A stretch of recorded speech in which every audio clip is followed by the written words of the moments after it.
ఏం తమ్ముళ్ళు హుషారుగా ఉన్నారా? ఏమమ్మా ఆడబిడ్డలు, రాష్ట్రంలో ఎండలు మండిపోతున్నాయి, అవునా కాదా? బయటకు రావాలంటే భయపడే పరిస్థితి. ఏప్రిల్ మేలో మామూలుగా ఎవరు బయట రారు. మధ్యాహ్నం అయితే చెట్టు కిందనో ఇంట్లో ఉండే పరిస్థితి. ఈరోజు ఒక పక్క బగబగలాడే ఎండల కంటే ప్రజలు ఈ ప్రభుత్వం పైన ఎక్కువ మంటతో ఉన్నారు. అందుకే మిట్ట మధ్యాహ్నం మీరు బయలుదేరి వచ్చారంటే మీ యొక్క ఆవేదన నేను అర్థం చేసుకున్నానని మరొకసారి తెలియజేస్తున్నాను. ఎండల బాధుడు కంటే వైసీపీ ప్రభుత్వ బాధుడు ఎక్కువ ఉందని ఈ సభను చూస్తే నాకు అర్థమైంది. రాజకీయ వేడి ముందు వేసవి వేడి కొట్టుకుపోతుంది. ఈ వేడిలో పుట్టే అగ్నిలో మే 13వ తారీఖున వైఎస్ఆర్ కాంగ్రెస్ పార్టీ మసైపోతుంది. తమ్ముళ్ళు, ఆ పార్టీ గెలిచే పరిస్థితి లేదు. అహంకార ప్రభుత్వం కూలిపోవాలి. దీనికి మిమ్మల్ని చైతన్యవంతులు చేయడానికి వచ్చాను. ఈ ముఖ్యమంత్రికి ఒళ్ళంతా అహంకారం, విధ్వంసం, ఎక్కడికక్కడ దోపిడీ, ఇది తప్ప ఇంకేమీ తెలియదు. అలాంటి ముఖ్యమంత్రిని ఇంటికి పంపించాలా లేదా తమ్ముళ్ళు అని మిమ్మల్ని అడుగుతున్నా. ఇప్పుడే ఇక్కడ చంద్రమోహన్ రెడ్డి గారు కొన్ని విషయాలు చెప్పారు. నాకు అనిపిస్తుంది ఇక్కడ నేను ఎప్పుడో కేజీఎఫ్ 1 కేజీఎఫ్ 2 అని విన్నాను. ఎందుకంటే కేజీఎఫ్ నా కాన్స్టిట్యున్సీ పక్కనే ఉంటుంది, కుప్పం పక్కనే కేజీఎఫ్ ఉండేది. కుప్పంలో కూడా గోల్డ్ మైన్స్ ఉన్నాయి.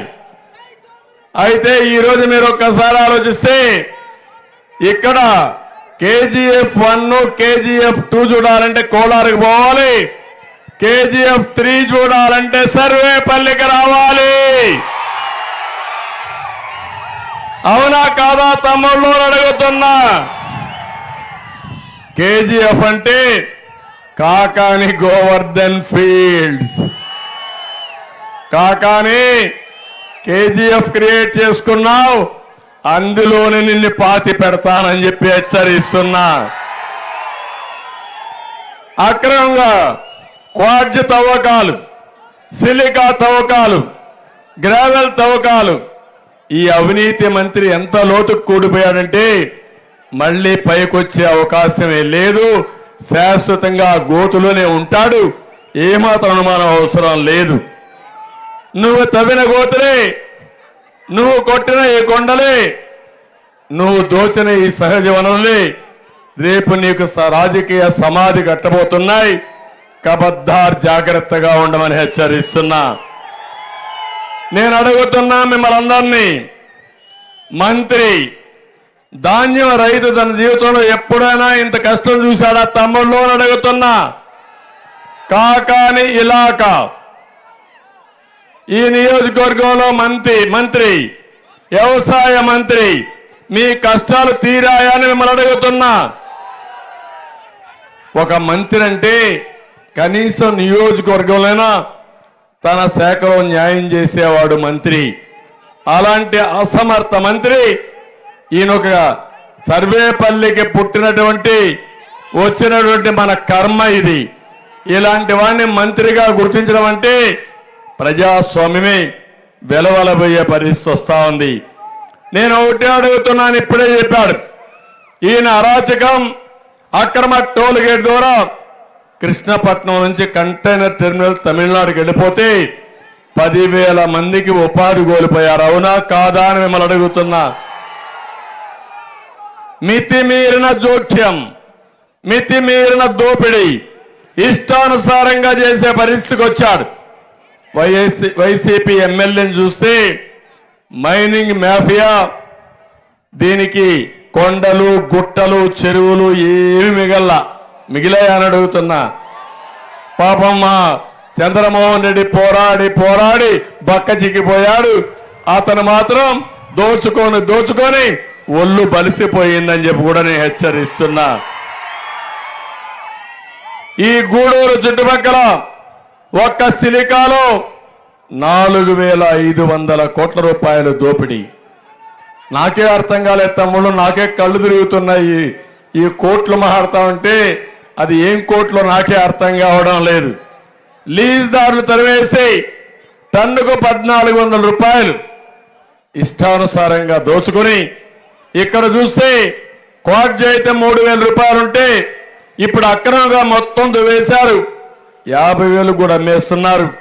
మొత్తం అక్కడ చూస్తే 4,000 కోట్ల రూపాయలు దగ్గర ఒక క్వార్జీలో దోచేశారంటే వీళ్ళని ఏమనాలైతే నాకైతే అర్థం కావడం లేదు.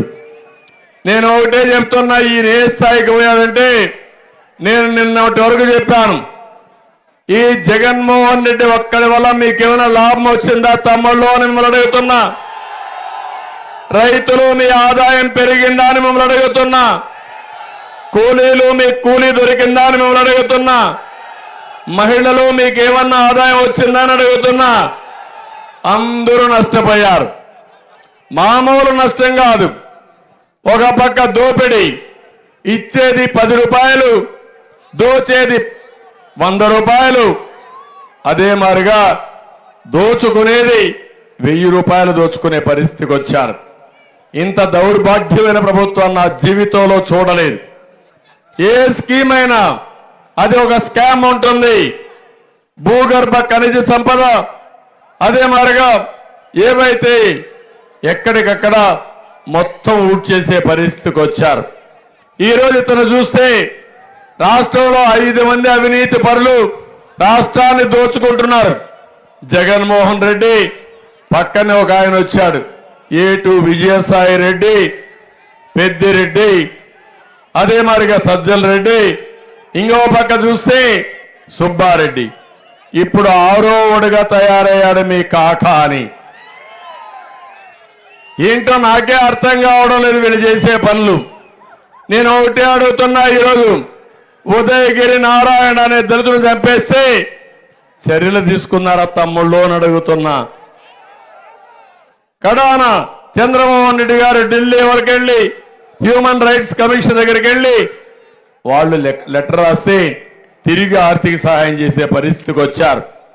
ఇళ్ల పట్టాల కోసం 3,300 ఎకరాలు కొని ఎంత చూపించారు తమ్ముళ్ళు అని అడుగుతున్నా. 6,000-7,000 ఎకరాలు చూపించి డబ్బులు కొట్టేసే పరిస్థితికి వచ్చారు.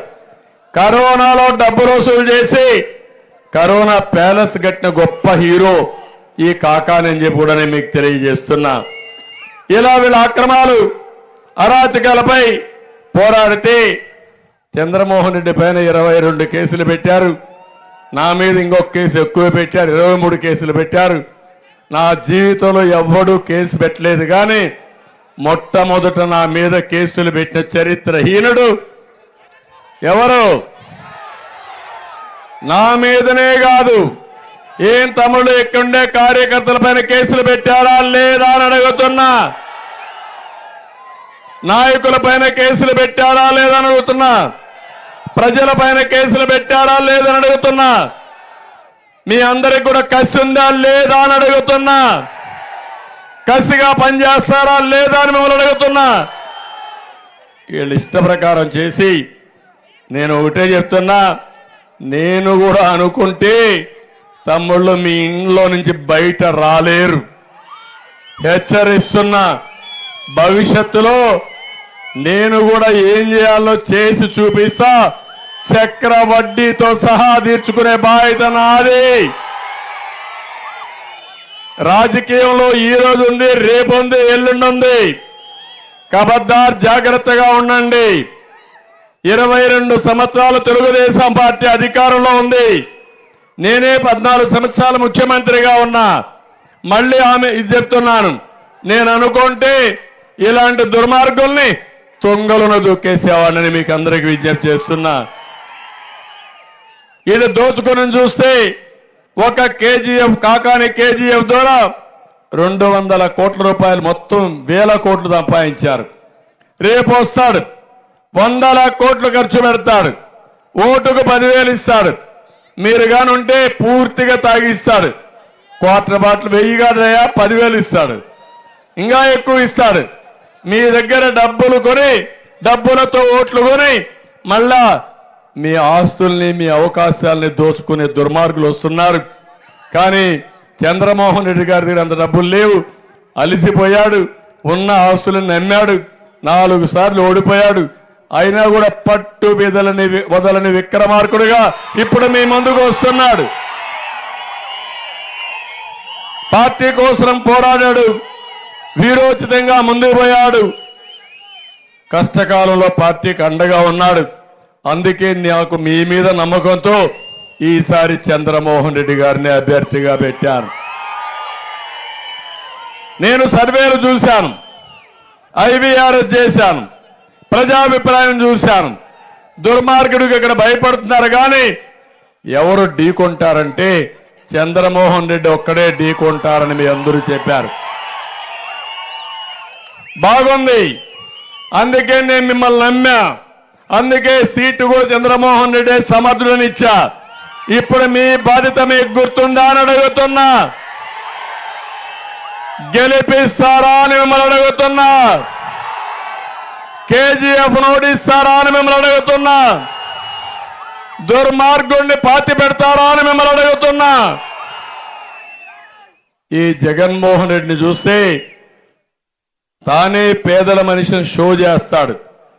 తాను వచ్చినాకనే సంక్షేమం వచ్చిందని ఎక్కడికక్కడ షో మాస్టర్ అబద్ధాలని చెప్తాడు. ఏదో ఈయన పుడితేనే, ఈయన పుట్టక మునుపు ఎన్టీ రామారావు గారు 35 రూపాయలు పెన్షన్ తీసుకొచ్చింది, 83, 84లో తీసుకొచ్చారు. అవునా కాదా తమ్ముళ్ళు అని అడుగుతున్నా. ఇంకో పక్క 2 రూపాయల కేజీ బియ్యం 82లో తెచ్చిన మహానాయకుడు నందమూరి తారక రామారావు గారు. నేను 200 రూపాయలు 2000 రూపాయలు పెన్షన్ చేసి కష్టాలున్న పేదవాళ్ళ దృష్టిలో పెట్టుకొని 10 రెట్లు పెంచిన పార్టీ, 10 రెట్లు పెంచిన వ్యక్తి నేనేనని. జొన్నలు ఇచ్చాం, ఇప్పుడు ఇస్తున్నాడా అని మిమ్మల్ని అడుగుతున్నా. కిలో గోధుమ పిండి 16 రూపాయలకే ఇచ్చాం, అది ఇస్తున్నాడా తమ్ముళ్ళు అని మిమ్మల్ని అడుగుతున్నా. పండుగల సమయంలో పేదవాళ్ళకి సంక్రాంతి కానుక ఇచ్చాం, రంజాన్ తోఫా ఇచ్చాం, ఇప్పుడు ఇస్తున్నాడా అని మిమ్మల్ని అడుగుతున్నా. సన్న బియ్యం చెప్పి మోసం చేసిన సన్నాసి ఈ జగన్మోహన్ రెడ్డి. అవునా కాదా? సన్న బియ్యం వస్తా ఉందా? వచ్చే అవకాశం ఉందా? ఈయన టైం అయిపోయిందా లేదా? మోసం చేసిన సన్నాసి అవునా కాదా? అవునంటే గట్టిగా చెప్పండి, కూడా చెప్పండి. మొత్తం ఎక్కడికక్కడ స్మగ్లింగ్. 2019లో 18 లక్షల మెట్రిక్ టన్నులు బియ్యం మన రాష్ట్రం నుంచి విదేశాలకు ఎగుమతి అయితే 2022లో 49 లక్షల ధాన్యం బియ్యం విదేశాలకు ఎగుమతి అయ్యే పరిస్థితి వచ్చింది. అంటే పేదవాడికి ఇచ్చే బియ్యం కూడా రీసైక్లింగ్ చేసి విదేశాలకు ఎగుమతి చేస్తున్నటువంటి దుర్మార్గుల ముఠా ఇదని చెప్పి కూడా నేను మీకు తెలియజేస్తున్నా. సంక్షేమ కార్యక్రమాలు నేను ఒకటే చెప్తున్నాను, మాట్లాడితే మనం ఆపేస్తా ఉంటున్నాడు. నీకంటే ముందు సంక్షేమ కార్యక్రమాలు పుట్టాయి. సంక్షేమ కార్యక్రమాలు నాంది పలికిన మహానాయకుడు ఎన్టీ రామారావు గారు. ఆ తర్వాత సంక్షేమం అభివృద్ధి సమతుల్యంతో ముందుకు తీసుకొచ్చిన పార్టీ తెలుగుదేశం పార్టీ నా ఆధ్వర్యంలో అని చెప్పి మీకు తెలియజేస్తున్నా. ఎన్ని ఇబ్బందులున్నా 100 సంక్షేమ కార్యక్రమాలు ఇచ్చిన పార్టీ తెలుగుదేశం పార్టీ. నేను సవాల్ విసురుతున్నా, లెక్కలు మీ దగ్గరనే ఉన్నాయి. నేను సీఎంగా ఉన్నప్పుడు 14-19లో బడ్జెట్లో 19% సంక్షేమ కార్యక్రమాలు ఖర్చు పెట్టిన పార్టీ తెలుగుదేశం పార్టీ. మీరెంత ఖర్చు పెట్టారు? 15.8%. మీకంటే 2.5% ఎక్కువ ఖర్చు పెట్టిన పార్టీ తెలుగుదేశం పార్టీ. సంపద సృష్టించడం తెలిసిన పార్టీ తెలుగుదేశం పార్టీ. ఆదాయం పెంచడం తెలిసిన పార్టీ తెలుగుదేశం పార్టీ. పెంచిన ఆదాయం పేదవాళ్ళకు సంక్షేమం ద్వారా పంచడం తెలిసిన పార్టీ తెలుగుదేశం పార్టీ. ఆ విషయం మీరు గుర్తుపెట్టుకోవాలి. ఈరోజు మీరు చూడండి, చంద్రన్న బీమా వస్తా ఉందా తమ్ముళ్ళు అని అడుగుతున్నా. ఎవరైనా చనిపోతే మట్టి ఖర్చులకు 30,000 ఇచ్చావా లేదా? 5 లక్షల రూపాయలు ఇచ్చావా లేదా? మనం ఉంటే ఈరోజు 10 లక్షలు వచ్చేది, అవునా కాదా? పెళ్లి కానుకలు వస్తున్నాయా? దుల్హాన్ వస్తా ఉందా? ఆదరణ కింద పనిముట్లు వస్తున్నాయని అడుగుతున్నా. రైతులకు డ్రిప్ ఇరిగేషన్ వస్తా ఉందా? బెస్ట్ అవైలబుల్ స్కూల్స్ ఉన్నాయా? విదేశ విద్య ఉందా? స్టడీ సర్కిల్స్ ఉన్నాయా?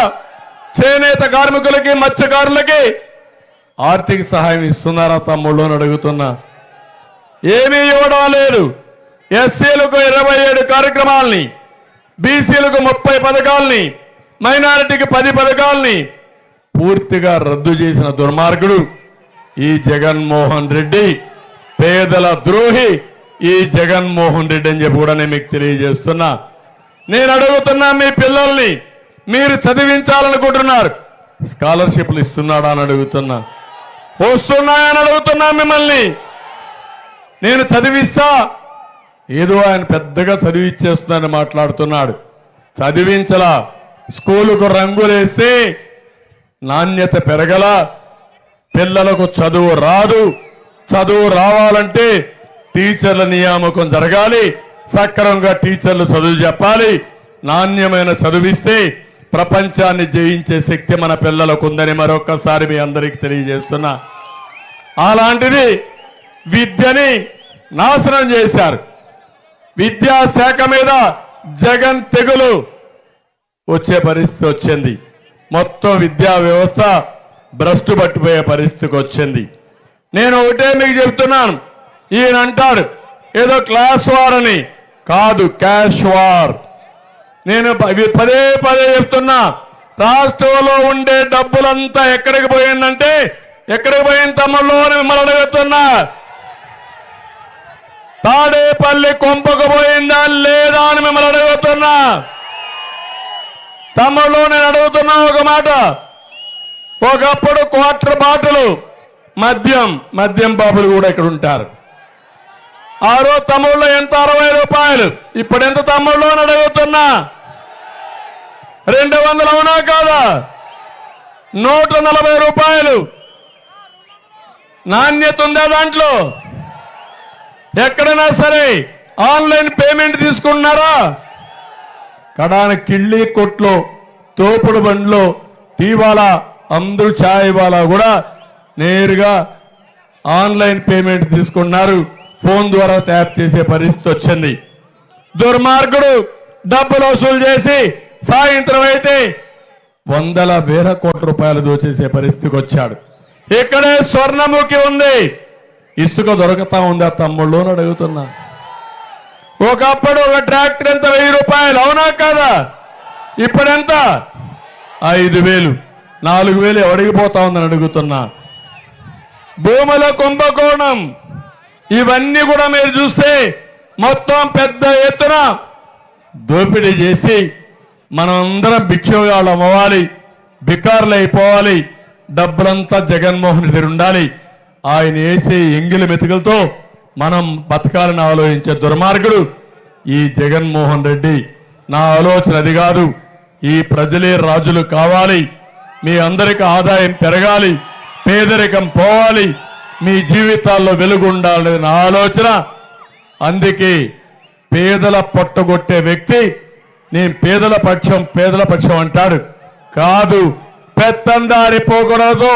పేదవాడ పట్టుకొట్టే వ్యక్తి సైకో జగన్ అని చెప్పి కూడా నేను మీకు తెలియజేస్తున్నా. తమలో ఇక్కడ ఒక నెల్లూరులో 44,000 ఇండ్లు, టిట్కో ఇండ్లు కట్టాం. ఇచ్చావా అని అడుగుతున్నా. రంగులేసుకున్నావు, ఎందుకు ఇవ్వలేదని అడుగుతున్నా. నేను ఇప్పుడు హామీ ఇస్తున్నా, నేను వస్తానే టిట్కో ఇళ్లన్నీ ఉచితంగా మీకు ఇచ్చే బాధ్యత తీసుకుంటాను. నీకు మాత్రం 400-500 కోట్లు ఖర్చు పెట్టి ఊరికొక ప్యాలెస్ కావాలి. విశాఖపట్నంలో ఒక ప్యాలెస్, బెంగళూరులో ఒక ప్యాలెస్, హైదరాబాద్లో ఒక ప్యాలెస్, ఇడుపులపాయలో ప్యాలెస్, చెన్నైలో ప్యాలెస్, కడపలో ప్యాలెస్, ఏం తమ్ముళ్ళు మీకు ఇల్లు కట్టించాడు, ఎంత ఇచ్చాడని అడుగుతున్నా. 1 సెంటే కదా ఇచ్చిందని అడుగుతున్నా. ఆ ఇల్లు ఏంటి, పెద్ద ఇల్లు అని అడుగుతున్నా. ఆ ఇల్లు చూస్తే ఏం తమ్ముళ్ళు, ఆ ఇల్లు మీ నివాసయోగ్యమా అని మిమ్మల్ని అడుగుతున్నా. రోడ్లున్నాయని అడుగుతున్నా, నీళ్లు ఇచ్చాడా అని అడుగుతున్నా, కరెంట్ ఉందా అని అడుగుతున్నా. వాగులు వంకలు గుట్టల్లో మీకు ఇంటి దాకా 1 సెంట్ ఇచ్చి దానకర్ణుడు మారిగా పోజులు కొట్టే దుర్మార్గుడు ఈ జగన్మోహన్ రెడ్డి. నేను ఆ ఇండ్లు క్యాన్సిల్ చేయను, ఆ ఇండ్లోనే ఇంకా మెరుగైన సదుపాయాలతో మీకు ఇండ్లు కట్టిస్తానని మీ అందరికీ హామీ ఇస్తున్నా. మళ్ళా టిట్కో ఇల్లు కడతాను, ప్రతి ఒక్క పేదవాడికి 2 సెంట్లు ఇంటి జాగా ఇచ్చి ఇల్లు కట్టించే బాధ్యత నాదని మీ అందరికీ హామీ ఇస్తున్నా. ఆ డబ్బులు కూడా కేంద్రం ఇచ్చిన డబ్బులే.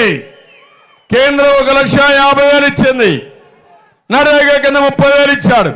1 రూపాయి కూడా ఇవ్వకుండా ఒక స్టిక్కర్ సీఎం కేంద్రం ఇచ్చే డబ్బులకి ఈయన పేరేసుకున్నాడు తప్ప ఈయన ఇచ్చింది ఏమీ లేదని కూడా మీ అందరికీ తెలియజేస్తున్నా.